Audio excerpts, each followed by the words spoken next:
আসসালামু আলাইকুম। আশা রাখি সবাই আপনারা ভালো আছেন। আসলে যারা প্যানিক বা এনজাইটিতে আসলে ভুগছেন, তারা আসলে কতটা পেইন এবং কতটা কষ্টের মধ্যে আছেন এবং কতটা সাফারিং মধ্যে তারা আসলে তাদের লাইফটা লিড করে, একমাত্র আসলে তারাই জানে। তো আলটিমেটলি সত্যি বলতে আমি আসলে খুব চেষ্টা করছি যে আপনাদেরকে আসলে এই জায়গাটা থেকে যাতে আসলে বের করা যায়। ওকে, তো এটার সমাধানটা আসলে কি? এর সমাধান আসলে যদি কমপ্লিটলি একটা মানুষকে ভেতর থেকে কিউর করা যায়, তাহলে সেটা হচ্ছে দুইটা। একটা হচ্ছে হোমিওপ্যাথি, যেটা সবসময় দিয়ে থাকি আমি আপনাদেরকে। আরেকটা হচ্ছে আপনার মেডিটেশন। ওকে, সো আলটিমেটলি আজকে শুধুমাত্র আমি মেডিটেশনের বিষয়টা নিয়ে আমি একটু কথা বলবো আপনার সাথে। মেডিটেশন বিষয়টা আসলে কি? মেডিটেশন আসলে সিম্পলি যদি আমি বলি যে observing without any kind of judgement, অর্থাৎ কোনো জাজমেন্ট ছাড়াই জাস্ট ওয়াচ করা এবং অবজার্ভ করা যে আসলে কী হয়। যেমন আমাদের মধ্যে যখন প্যানিক হয় বা এনজাইটি হয়, তখন আসলে আমরা আসলে অনেক হতাশ হয়ে পড়ি, আমরা আসলে অনেক ঘাবড়িয়ে যার কী হলো না হলো, মানে এটার মধ্যে আসলে পুরো হারিয়ে যাই আমরা, তাই না?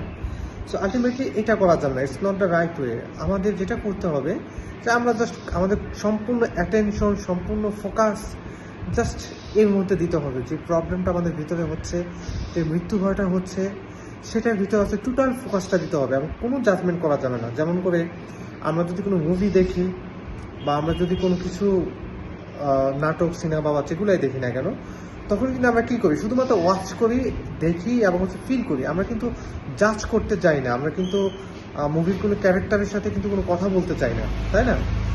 আলটিমেটলি শুধুমাত্র আমরা শুধু তাকে তাকিয়ে থাকিয়ে দেখি এবং ফিল করি। ঠিক একইভাবে যখন আপনাদের এই প্যানিকটা হবে, শুধুমাত্র এটাতে ফোকাস করবেন, নীরব দর্শকের মতো শুধু তাকিয়ে থাকবেন, বাট এটাতে জাজ করার কোনো দরকার নেই। এই প্রসেসটা যখন আপনারা প্রতিনিয়ত করবেন, তখন দেখবেন আপনার ভিতরে অ্যাওয়ারনেস তৈরি হবে এবং ওই অ্যাওয়ারনেসের কাজ হচ্ছে আপনার ভিতরে যত নেগেটিভ এনার্জি সব বাইরে বের করে দেওয়া। Okay, so it's the ultimate process of meditation. মেডিটেশনে আরও কিছু বিষয় আছে, যেমন ধরেন আমরা যেই বিষয়গুলোতে ভয় পাই, আমরা সবসময় ওই বিষয়গুলো থেকে বা ওই সার্কামস্টেন্স থেকে আমরা সবসময় নিজেদেরকে গুটিয়ে নেওয়ার চেষ্টা করি, but it's not the right way. Right way কি? আমাদেরকে আসলে প্রত্যেকটা বিষয় ফেস করতে হবে। যেমন কারো মসজিদে যেতে ভয় লাগে, তাহলে যার মসজিদে যেতে ভয় লাগে তার উচিত 5 ওয়াক্ত নামাজ পড়া। মনের ইচ্ছার বিরুদ্ধে হলেও যত ভয় লাগুক না কেন, তার ভিতরে যদি ভয় লাগে তাকে ভয় লাগতে দিন।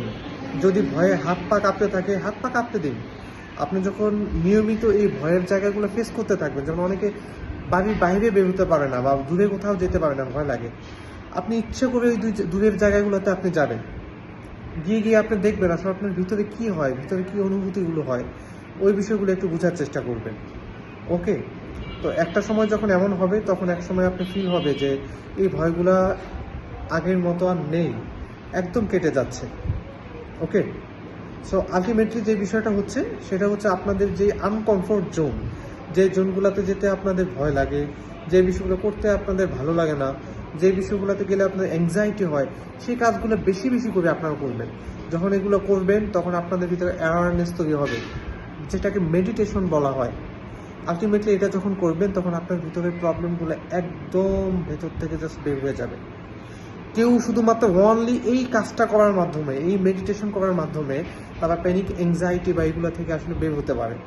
Not only panic anxiety, any kind of disease, তার যে ধরনের প্রবলেম হোক না কেন, যদি সে এই মেডিটেশন করতে পারে এবং তার কমফোর্ট জোন থেকে বের হয়ে আনকমফোর্টেবল কাজগুলো বেশি করে এবং যদি এটা ফেস করতে থাকে, একটা সময় তার কাছে এই আনকমফোর্টেবল জোনটাই তার কমফোর্টেবল জোনে পরিণত হবে। যেমন আমরা যদি কোনো অপরিচিত কোনো বাসায় যাই, তখন কিন্তু আমাদের কাছে খুবই আনকমফোর্ট ফিল হয়, লজ্জা বা শাইনেস এই বিষয়গুলো আসে। বাট আমরা যদি নিয়মিত ওই বাসায় যাতায়াত করি, তখন কিন্তু একদম ফ্রি হয়ে যায়, তখন কিন্তু আর ওই আনকমফোর্টেবল জায়গা থাকে না। ঠিক একইভাবে আপনাদের যেই সংবাদগুলো শুনতে ভয় লাগে, যেই জায়গাগুলোতে যেতে ভয় লাগে, ওই জায়গাগুলোতে যদি বেশি যান, ওই সংবাদগুলো যদি বেশি শোনেন, যদি এই প্রবলেমগুলোকে বেশি ফেস করেন, একটা সময় গিয়ে মনে হবে যে এগুলোতে আপনার কোনো ভয় হবে না। বাট আপনি যদি এগুলো থেকে নিজেকে গুটিয়ে ফেলেন টোটালি, যে না আমার ভয় লাগে, আমি এখানে যাবো না, তাহলে আলটিমেটলি ওই নেগেটিভ এনার্জিগুলোকে আপনাকে একদম জিন যেভাবে আচরণ করে ঠিক ওইভাবে আপনাকে আচরণ করবে একদম ভেতরে, একদম জাকিয়ে বসবে। ওকে, সো লিভ ডেঞ্জারাসলি। আপনার যেখানে ভয় লাগবে, যেখানে ডেঞ্জার হবে, সেগুলোকে বেশি বেশি করে ফেস করবেন, আস্তে আস্তে ফেস করার চেষ্টা করবেন, যতই কষ্ট হোক না কেন। আলটিমেটলি একসময় দেখবেন যে আপনার এই প্রবলেমগুলো একদম ভেতর থেকে চলে যাবে। ওকে, এবং সেই সাথে যখন আপনি হোমিওপ্যাথি মেডিসিন নেবেন, ট্রিটমেন্ট নেবেন, যেটা কোনো সাইড এফেক্টস নেই, হোমিওপ্যাথি এবং হচ্ছে যে মেডিটেশন, যে দুইটা কাজ একসাথে করবে, সে সুস্থ হতে বাধ্য। সে ইনশাল্লাহ ইনশাল্লাহ টোটালি সুস্থ হয়ে যাবে এবং হচ্ছে ভেতর থেকে সুস্থ হবে। ওকে, এবং এটার জন্য আসলে আমার এত কাজ, এত পড়াশোনা বা এত কিছু করার চেষ্টা করছি, এবং আমি আসলেই ভেতর থেকে চাই যে আপনারা সবাই সবাই সুস্থ হয়ে উঠুন। তার জন্য যতটুকু করতে হয় আমার চেষ্টা আমি করবো, এবং আপনারাও চেষ্টা করবেন প্লিজ, যে আসলে এই বিষয়গুলো করার জন্য যেটা আমি বলেছি। আলটিমেটলি আরেকটা কথা যদি বলি, মেডিটেশন আর হচ্ছে হোমিওপ্যাথি দুইটা কিন্তু এক্স্যাক্টলি সেম জিনিস, এক্স্যাক্টলি সেম। আপনি যখন মেডিটেশন করবেন অবজার্ভ উইদাউট জাজমেন্ট, তখন আপনার ভিতর তৈরি হবে অ্যাওয়ারনেস। হোমিওপ্যাথি যখন আপনি খাবেন এক্স্যাক্টলি সেমভাবে আপনার ভিতর ঠিক ওই অ্যাওয়ারনেস তৈরি করবে। ওকে, অর্থাৎ দুইটাই কিন্তু সেম জিনিস।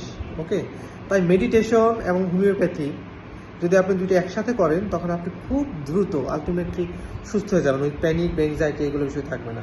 সো আমার আলটিমেট মেসেজ যেটা, আপনারা প্লিজ ফেস করুন আপনাদের প্রবলেমগুলো, আপনাদের ভয়গুলোকে জয় করার চেষ্টা করুন। যেখানে ভয় হবে আজকে থেকে এটা বেশি বেশি ওইখানে যাওয়ার চেষ্টা করুন। যেই কথাগুলো শুনলে ভয় লাগবে সেই কথাগুলো বেশি বেশি করার চেষ্টা করুন। ভয় লাগলে ভয় পেতে দিন, শরীর যদি কাঁপতে থাকে শরীর কাঁপতে দিন, এটাকে আটকানোর চেষ্টা করবেন না। ওকে, বাট আপনি যদি অ্যালোপ্যাথি মেডিসিন বা ওই মেডিসিনগুলো খেতে থাকেন, তাহলে আলটিমেটলি এই বিষয়গুলো জাস্ট ভেতরে চাপা পড়ে থাকবে, কখনো বের হতে পারবে না। বাট প্লিজ বের হতে দেন এগুলোকে।